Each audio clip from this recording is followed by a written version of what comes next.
আসসালামু আলাইকুম রহমতুল্লাহ। দর্শক, সুসংবাদ সুসংবাদ সুসংবাদ। এক প্রবাসী ভাইয়ের পাঁচটি সন্তান হয়েছে। রাজশাহীর একটি মেডিকেলে এমন একটি ঘটনা ঘটে। প্রবাসীর স্ত্রীর আপনার পাঁচটি সন্তান হয়। আলহামদুলিল্লাহ।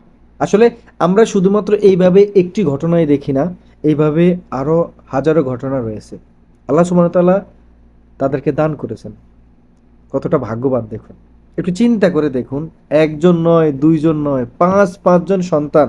তাও আবার পাঁচজনই সুস্থ এবং ভালোভাবেই আছে। যখন আপনার আহ, সন্তানের মাকে জিজ্ঞেস করা হয় যে আপনি কেমন আছেন কিংবা আপনার অনুভূতিটা কেমন, তিনি কিন্তু এক কথা বলেছেন যে আসলে তিনি এখন সুন্দরভাবে মানে ভালোভাবে হয়তো কথা বলতে পারছে না, কিন্তু তার অনুভূতিটা হচ্ছে অনেক সৌভাগ্যবান তিনি মনে করেন।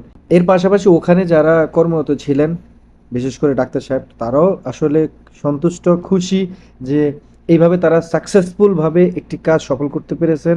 আলহামদুলিল্লাহ।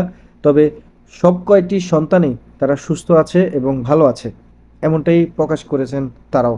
তো দর্শক, আসলে একজন প্রবাসী সে কিন্তু রাত দিন পরিশ্রম করে শুধুমাত্র তার পরিজন, প্রিয়জন, পরিবার, আত্মীয় স্বজনের জন্যই। কিন্তু আপনি যখন একজন প্রবাসীকে জিজ্ঞেস করবেন যে সে আসলে কেন এই প্রবাসের মাটিতে আসছে, সে কিন্তু আপনাকে উত্তর দেবে একটাই, যে সে শুধুমাত্র এসেছে তার পরিবারের জন্য। সচ্ছল থাকবে পরিবারের মানুষগুলো, ভালো থাকবে পরিবারের মানুষগুলো, এই জন্য। এর পাশাপাশি দেশকে উন্নয়ন করবে তাদের এই রেমিটেন্সের মাধ্যমে।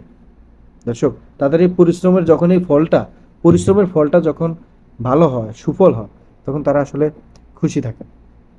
আর বিশেষ করে তারা এই খুশিটা দিয়েই থাকতে চায় সব সময়।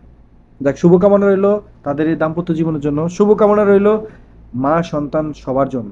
তবে এইভাবেই আমরা চাই যে আসলে সবাই খুশি থাকুক, হাসি খুশি থাকুক। চিন্তা করা যায় দর্শক। যাই হোক, চিন্তাটা একটু পরেই করছি। তবে যদি ভিডিওটি ভালো লেগে থাকে, ভিডিওতে একটা লাইক দিয়ে চ্যানেলটিকে সাবস্ক্রাইব করে পাশেই থাকবেন।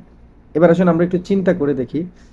অনেকেই বছরের পর বছর, বছরের পর বছর, অনেকের দাম্পত্য জীবনে দেখবেন যে তারা বছরের পর বছর সময় কেটে যাচ্ছে, কিন্তু ছেলে সন্তান এখনো কবুল হয়নি। আর দেখুন, কেউ পাঁচজনের পাঁচ সন্তানের মা, আবার কেউ আছে যে একজনও না।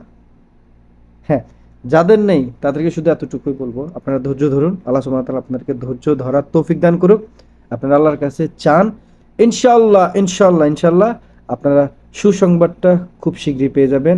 আর অবশ্যই দিন শেষে আপনারা, আল্লাহ যদি কবুল করে, আপনারা আপনাদের সেই আশা এবং আপনাদের সেই সন্তানের বাবা মা আপনারা হবেন।